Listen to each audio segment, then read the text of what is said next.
said, who that's in USB? Black man, I'm so handsome, no apologies. I'm so fire burning like a 3rd degree. See, super cold winter like a cold breeze. Say, man, can you tell me what you see? I ain't stressing, I'm just blessed to just be one of me. My melanin looks so beautiful, don't you agree? I just had to take some time to just go love on me. So pardon me. You thought that you could kill me with pressure. That's what made me a treasure. Whoa. Black boy, yo, I just made us an anthem. Let's take it to new levels. Yeah. Take it in. Let it out. They don't wanna know what you about. Yeah. I'm good. Yeah. GWC, I'm so good. Yeah, yeah. Take it in. Take it in. Let it out. Yeah. They don't wanna know what you about. I'm good. I'm good. So GWC, I'm so good. I said, who that say you ask me? Black man, I'm so handsome, no apologies. Second nature, feeling amazing when it comes to me. You'll never see this kind of love posted on TMZ. Nah. Everything around me flourishes. I know that I got a purpose, building generation after generation, breaking away the deeply rooted curses. Took some time, I realized that I'm worthy. Promise everything I got, man, I earned it. It's the Black boy joy anthem. Let's take it to new levels. Let's go. Take it in and let it out. Oh, I'm good. Let's go. I'm good. Take it in and let it out. They gon' wanna know what you about. I'm good. Yes, Lord. Killer Cam. Luke Cheney. Let's get rich. Oh, yes, Lord. Get him, Remy. Get him, Remy. You thought that you could kill me with pressure. That's what made me a treasure. Ooh, whoa. Black boy, yo, I just made us an anthem. Let's take it to new levels. Yeah. Take it in. Let it out. Let it out. They gon' wanna know what you about. I'm good. Said I'm so good. I'm good. Yes, Lord. Take it in. Take it in. Let it out. They gon' wanna know. They gon' wanna know what you about. I'm good. Y'all better be glad I can't sing. I'm good. Said I'm good. Get him, Remy. That's what made me a treasure. Oh.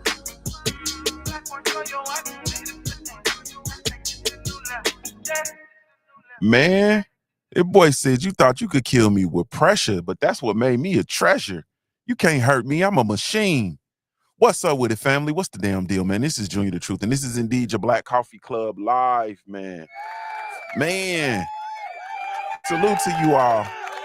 Thank you all so much, man, for taking the time to tune in. Really, truly, genuinely appreciate it. If I had a million tongues, I could not possibly tell it all, man. But thank you all so much. Man, we back. This feels good, man. I am indeed your host, Junior the Truth. You can follow me everywhere, man. You can follow me everywhere via social media. I can be found with the handle Junior the Truth, JUNIORTHE. TRUTH, and that's over all the social media platforms, man, each and every one. If you're really looking for me, you can catch me over on the Simple Truth Network, www.thesimpletruth.network. Cam, I need to see you over there, killer. This www.thesimpletruth.network. I need to see you over there, ma'am. We need to build out an area for you to be able to do what it is that you do. You have a message and it needs to be heard, and you need to bring it to the community, ma'am. Killer Cam. Salute to y'all though, man. I really truly genuinely appreciate you, man. So all right, I mean, we've officially crossed over into February. You know what I mean? We made it through. We made it through the inauguration. We made it through the changing of the presidency, the changing of the administration thus far. We've made it through. And we're here now. But I am in this space where I'm always trying to reflect. I'm always trying to recalibrate. I'm always trying to get better, because I feel like for me, life is for learning. Like I'm dedicated. I am a constant student. And so life is for learning. And so I kind of reflected over 2000 January to the month of January, I'm sorry. And I realized that, and I'm not alone in this, but the feeling is like the world is really shifting around. I realize I'm not alone. I realize y'all feel that. And I'm diving deep into 5 of my key insights that I'm noticing that is just really reshaping society and culture right now. You know what I'm saying? But before we jump in, make sure you hit the subscribe button. I want y'all to join the amazing community that we have here, man, over at the Black Coffee Club Live, man. So be sure to hit the button. I want you to just come in here, man, and we gonna get this thing in. This is an amazing community of thinkers and doers, and I want to get ready to just reflect, learn, and just grow. And that's it. So I literally want to just share my insights about what I've learned from January 2025 thus far, man. Man, but before I get ready to do what I do, you know what I want to do. And so let's get to it.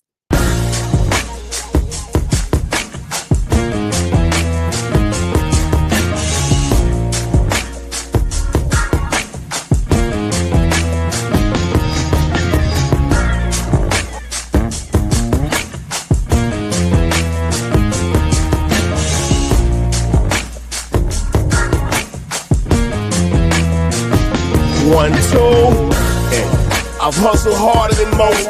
I'm a beast on these streets, got a revolver I tote. For these niggas trying to take me off the block where I post. Up daily, sip Baileys out the bottle and smoke. And we back, and we back, and we back. What's up with it, family? Once again, man, salute to you all. Let me welcome those of y'all who just now popped in. Welcome to the Black Coffee Club Live, man, hosted by yours truly, Junior the Truth.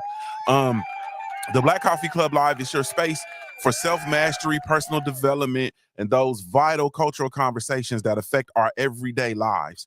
Today, I want to take a moment and I just want to reflect on January 2025, a month that has already thrown some huge changes. It had already thrown some huge changes our way. A lot of stuff is going on, man. Like a lot of stuff is going on. I've been keeping a close eye just on trends, things that are going on.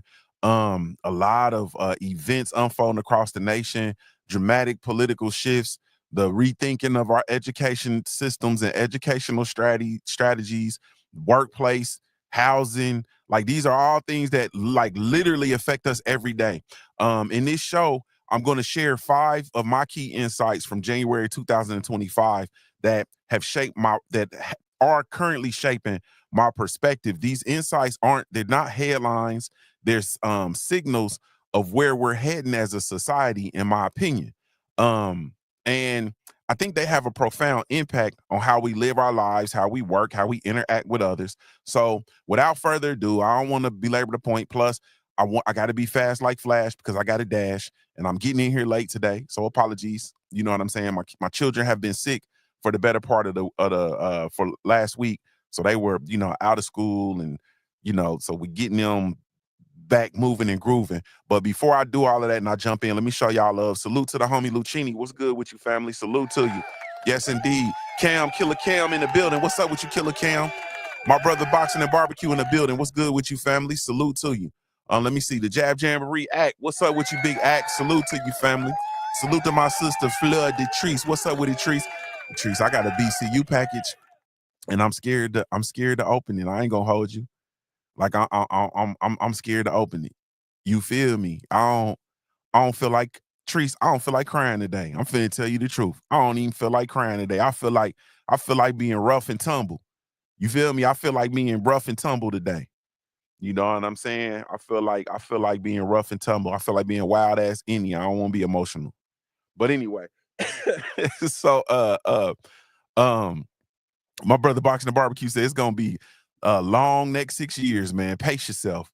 Get ready. Hey man, shit. It's this bruh, it's been a long 20 years, bruh. I don't know what you're talking about. It's been a long 20 years. But anyway, all right, man. So let's go on and dive into this discussion, like I said, because I got to move and groove. So my key insights, my first one, man, is that political shifts are reshaping the nation, period. As far as the United States, there is a huge There are political shifts that are reshaping the nation. And this is what I'm seeing. What I'm seeing is and I was actually just having this discussion yesterday with my folks, but I am seeing the far left and I'm seeing the far right. And now that there has been a change of guard, you're starting to see people like kind of come today. You feel me? Like, okay, like, yeah, all right, man. Y'all might have been right. Like we can agree that there are certain areas of culture that have, or excuse me, of society that have gotten way too far. Like, I'm just gonna put this out there. Like the argument of defining what a woman is. You feel me? Like we've managed, you mean to tell me that we've managed since the inception of life forever on the planet, since the existence of humankind, we've known what a woman was. You understand what I'm saying? We've been able to define what a woman was. We've known what a woman was. We've been able to engage and interact in this world knowing what a woman was. Okay. And then all of a sudden, within the last 10 to 15 years, now all of a sudden, and it's really gotten really bad in the last 4 to 5, we don't know what a woman is all of a sudden. Like we can't uh uh uh, we don't understand what a woman is. Like we don't know what a woman is. We can't define what a woman is. And I'm like, nah, man, like you feel me? And so there's certain things that have gone too far. And so now with the new administration, Tay, what's up with you, loved one? Now with the new administration, they're coming in and they're setting serious parameters around certain things, that being one of them. You feel me? And so now it's like, nah, it's one or two. You know what I mean? And then so you have people who have been supporting I'll say the left, and now they're saying like, yeah, you know what? Things were going, a lot of them are saying, you know what? Yeah, we was kind of out of pocket with that. You feel me? Yeah, we was kind of out of pocket with that. Like, yeah, not letting women be women. Like, yeah. And it got bad. Like I've shared this story with y'all, but it's gotten so bad that I was hearing somebody who identified as a trans, and they were saying that women didn't own menstrual cycles. Like you don't own periods, sister. I literally heard a man who was identifying as a transsexual woman. Like I literally heard them say, "You don't own periods, sister." And I'm thinking like, well, if a woman does not own a menstruation, which is all of it's all part of the cycle in which we give life. You understand what I'm saying? It's all a part of that cycle. And so if women don't own that, right? Like, come on, bro. We're gonna take that from women. You understand what I'm saying? Like we're gonna take that from women. And the thing that made it so funny is that like, so now I'm thinking, like, where are the feminists? You feel me? This is so confusing because who's protecting womanhood? You understand what I'm saying? Like the women don't own menstruation, the menstrual cycle. Like what? Who owns it? Men don't own it. We don't own it. We don't have it. And then I saw, and this is, I'm not finna play no games with y'all. And this is how wild it is that I actually saw a kit where men could take a tablet and they could, let me say this, they could reenact having a menstrual cycle. You understand what I'm saying? So they could create a fake menstrual cycle so that they can have that quote unquote experience.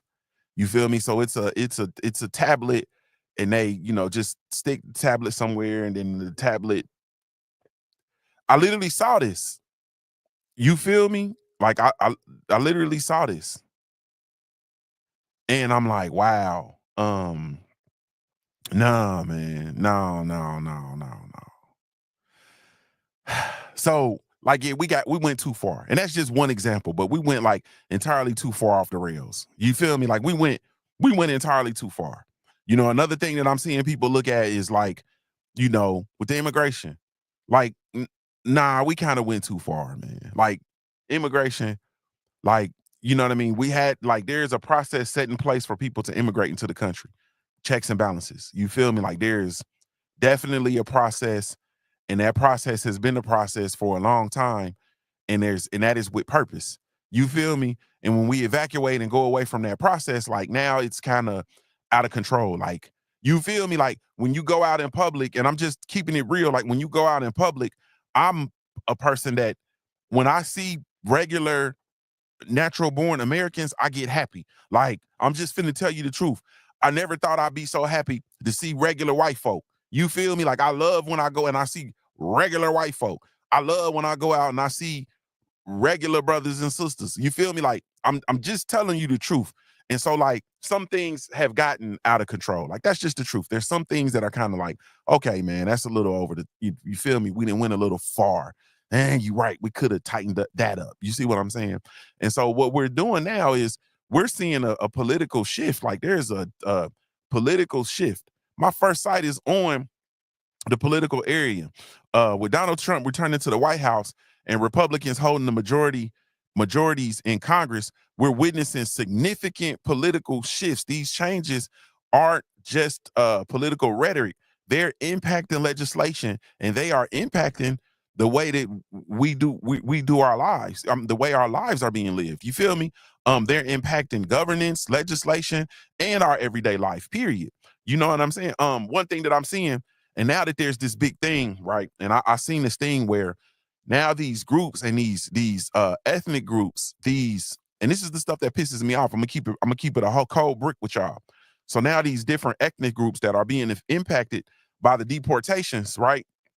They are now calling for Black Americans to speak up. Like, why are y'all being so quiet on this subject? Why are y'all so quiet on this subject? And now I'm seeing Black Americans be vilified. You understand what I'm saying? Because of nobody, or we're not, that's like, come on, bro, that's not really on the list. You know what I mean? There's no disrespect to nobody.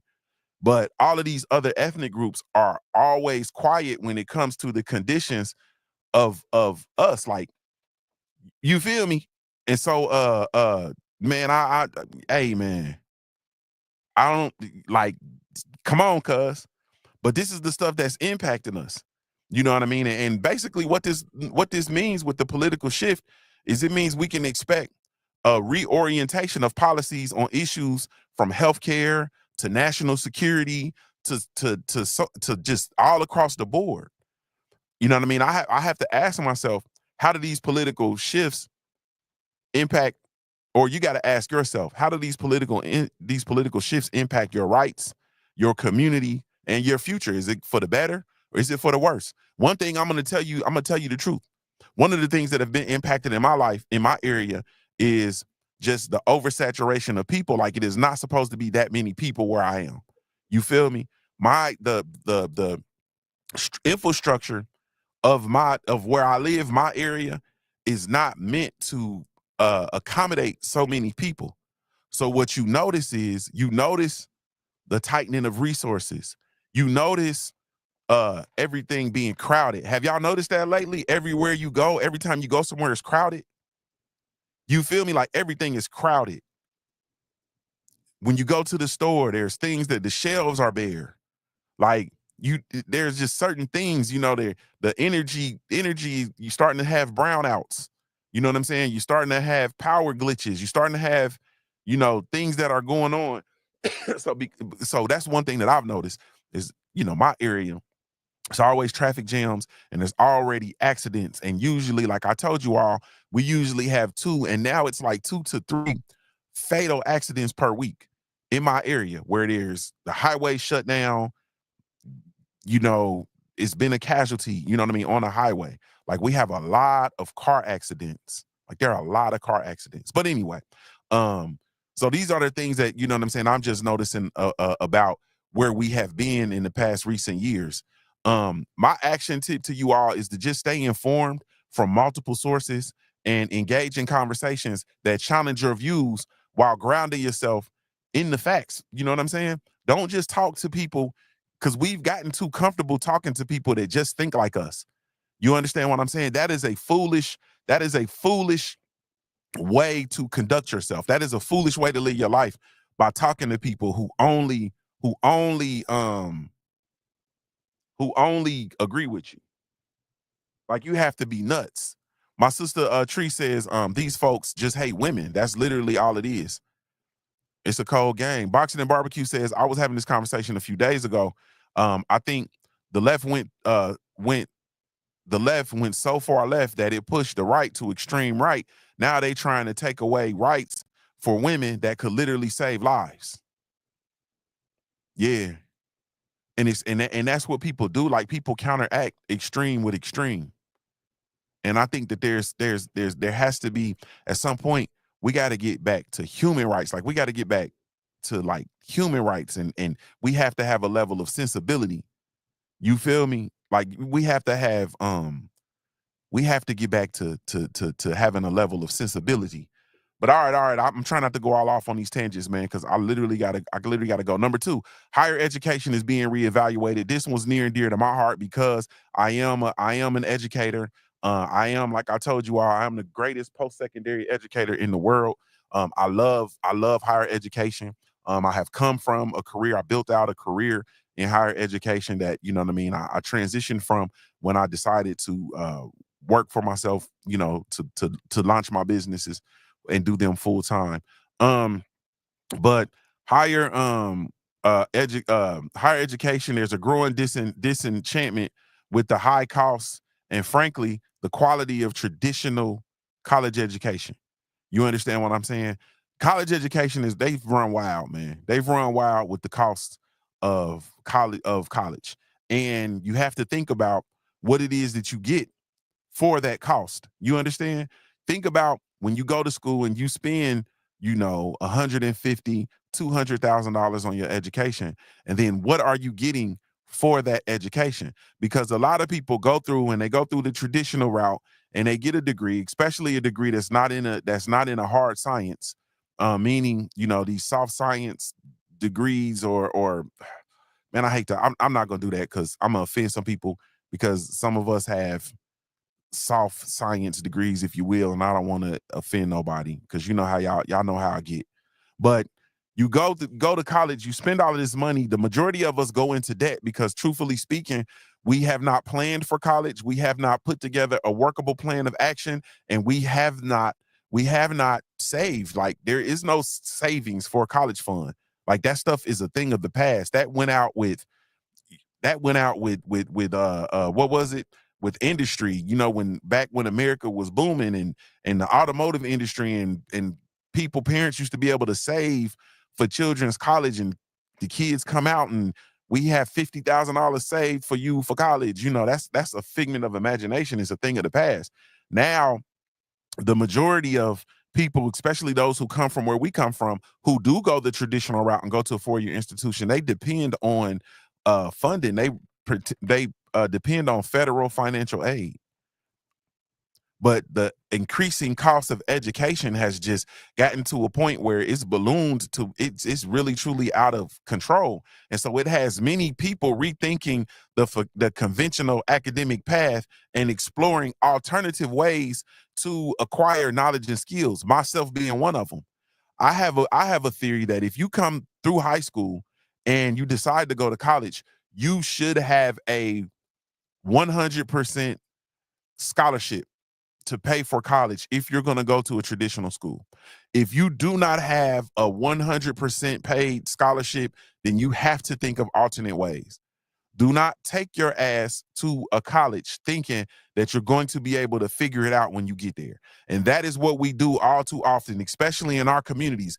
Y'all, the kids graduate high school. You feel me? We have the little barbecue for them. You know, we have the little graduation party for them. In the summer, you know, they, you know, mess around and play. Then come July and August, y'all pack up the van. Y'all go to Walmart, y'all get them the dormitory blankets and boxes of snacks and slides, slipper shoes, and y'all get them the dormitory dry erase boards and all that stuff. Then y'all take them to school and y'all drop them off, and y'all take all kind of pictures and y'all upload pictures to social media. Oh, look at little Shaniqua, we dropping her off at school. Oh, look at my little handsome son, Demario, look at Demarius. We dropping him off. Oh, take the pictures with him, and y'all do all the hugging and all that kind of stuff. Then y'all drop him off at school, and y'all have not figured out how to pay for the shit. I was trying not to cuss. Y'all have not figured out how you gonna pay for it.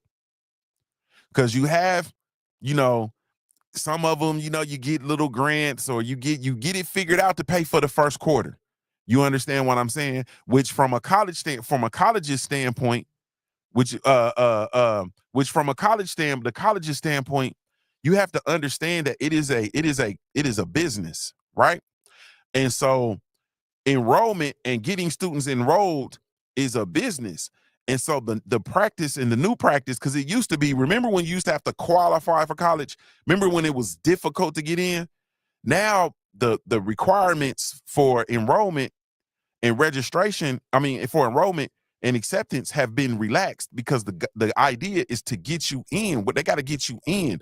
And so they throw money. They tell you, you qualify for this, you qualify for that, you qualify for this. And so they'll get you in, but they can't keep you. You understand what I'm saying?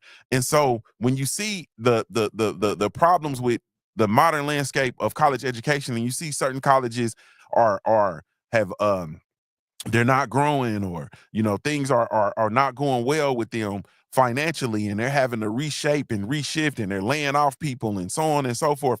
That is because excuse me, they are not into they don't focus, a lot of them. And this was me as an educator, so I'm talking from experience. The emphasis is on recruitment, you feel me, and initial enrollment, but not on retention, because they can't retain students because the majority of students can't afford to be there. You feel me? Because we have not put together a workable plan. So my plan for that, and I'll do a whole show just on education. I'll do a whole show, but there are alternate ways for you to get skills and to get experience and so on and so forth. And there is a workable plan for students. So it's not over if you come out of high school and you don't have money for college or you don't have a scholarship. You can plan accordingly, but you have to put together a plan and you have to work it. And that's just it. And that is where a great deal of Americans are. People are questioning college. Like, do I have to go to college?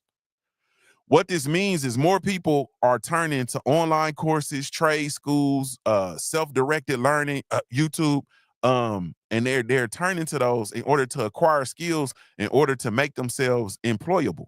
You feel me? For me, it's just like I really think about what education means to me beyond just a degree.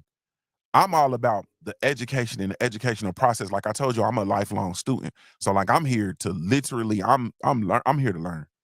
I'm here to learn. I'm not here to play no games. Like I'm here literally to learn. You feel me? My action tip, especially for those of us with children, is to look into diverse learning platforms. Consider lifelong learning as a key part of your self-mastery. Like you should always be trying to learn something. And that's my problem with when I look at the number of people who come in and interact with this content. That's my problem. And that's my level of frustration, because you should be learning. Like what? Like you're not trying to learn. If you're not, trying to learn every day, then what the fuck are you doing? Like, what are you doing?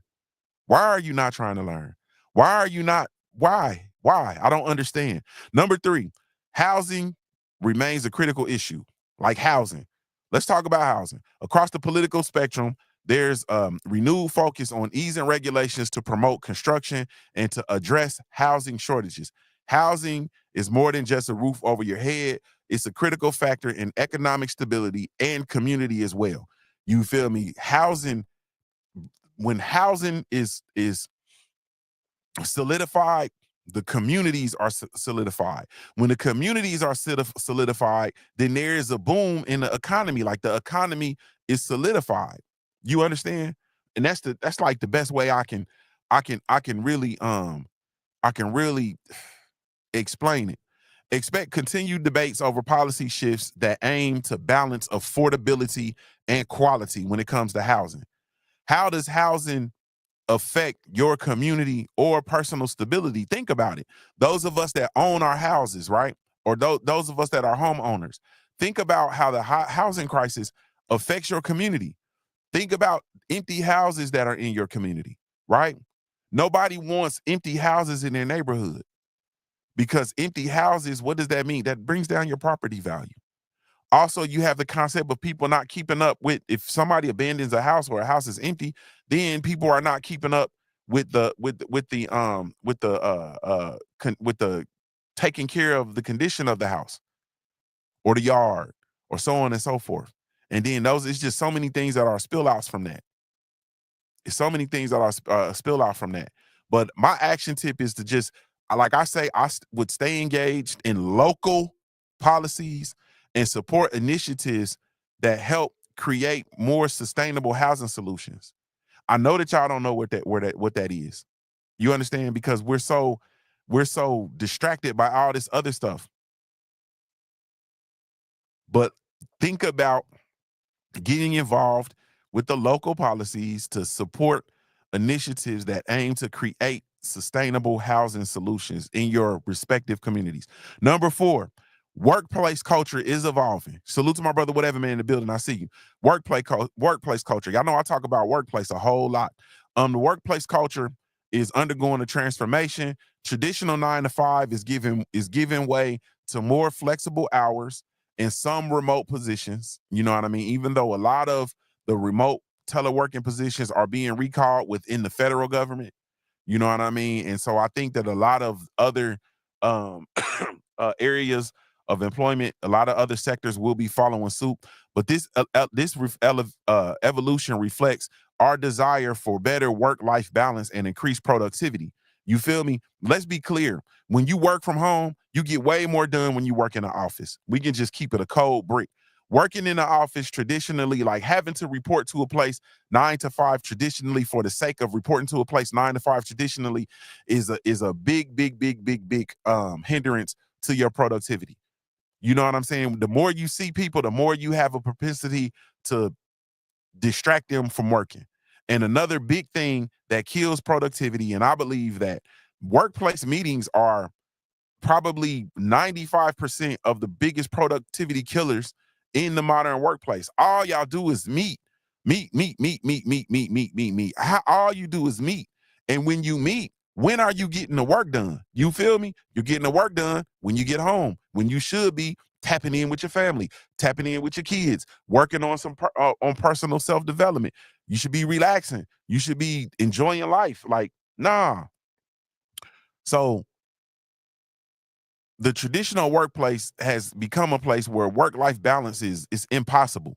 For those of you all who are looking to ascend in corporate America, those of you who are looking to improve your careers and looking to push forward and achieve great things in your careers, your work-life balance goes out the window. Whatever man said, I just wasted an hour in one of those meetings. I need to talk to you today too, bro. Hit me up. Let's get on the line whenever you get a chance today when you get off work. I got a bug I got to put in your ear. Yeah, work life balance is out the window if you're trying to grow your career. You know what I'm saying? When they need to be fighting another pandemic that's gonna have folks right back at home. You saying you said they fighting work from home when they need to be fighting another pandemic that's gonna have folks right back at home. That's a fact. That's a fact. We need to have the appropriate contingencies in place. That's for sure. Jared Evergreen, I see you. Dang, I gotta go. It's 9:33. But the workplace culture is evolving. So what does it mean? It means organizations are adapting new ways of working, which could lead to more creative, adaptive, and employee-centered environments. You understand what I'm saying? Just think about how flexibility in your own work life has impacted your productivity and well-being. You understand what I'm saying? And then I would just say that, you need to embrace and advocate for work environments that prioritize productivity, balance, and creativity.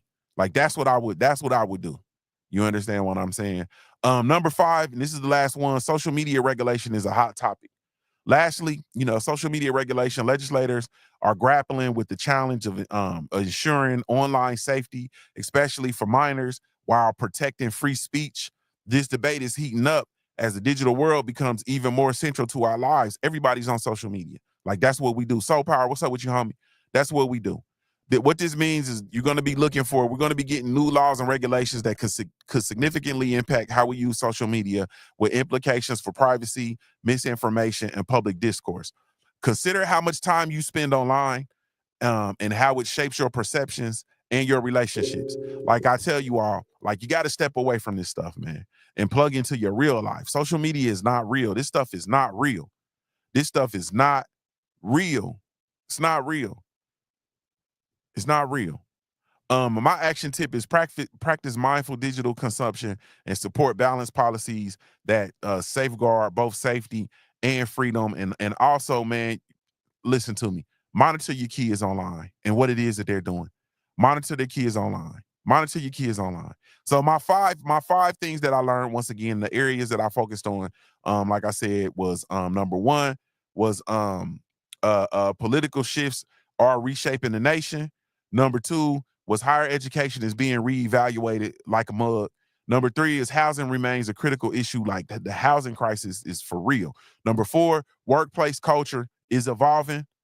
And number five is social media regulation is a hot topic. That's what I learned in January of 2025, man. And those are the things that I'm going to continue to keep an eye on. I'm excited for February. We are in February. I got some things that I'm really, really, truly trying to get done. So I'm moving and grooving, willing and dealing, man. But I got to slide out of here because it's 9:35. Apologies for being late. Apologies that I'm rushing through. Y'all be sure that if you just now coming in, salute to Dez. What's up with it? MJ's Total Health and Wellness. What's happening? Old School Winston Lee, I see you. Y'all catch the replay. I will be back this afternoon, man. And, we're going to do a little boxing talk. You hear me?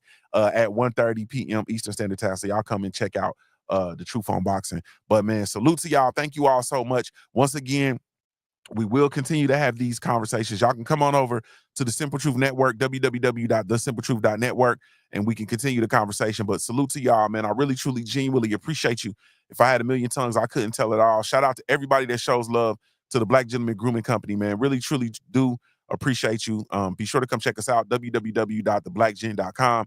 We do have a line of all natural handcrafted grooming products that is specifically for you, man. So just come check us out. This is Junior the Truth signing off, giving you your daily reminder, man, to view your life like a pair of dice until your life looks like a paradise, man. I'm Ohio-born, player-made. If you don't know anything else about me at the end of the day, man, I want y'all to be tuned in and really lock into these cultural conversations. And I got to keep pushing, baby. We offer the best grooming products for you, just so natural and handcrafted too. We wanna help be your swagger, style, class, and luxury. We make our products tailor-made for you with high quality. Yeah. So get in style with the Black, Company. To give you swagger, style, class, and luxury. Yeah. The Black Gentleman Company. To give you swagger, style, class, and luxury, yeah. Located at www.theblackgent.com.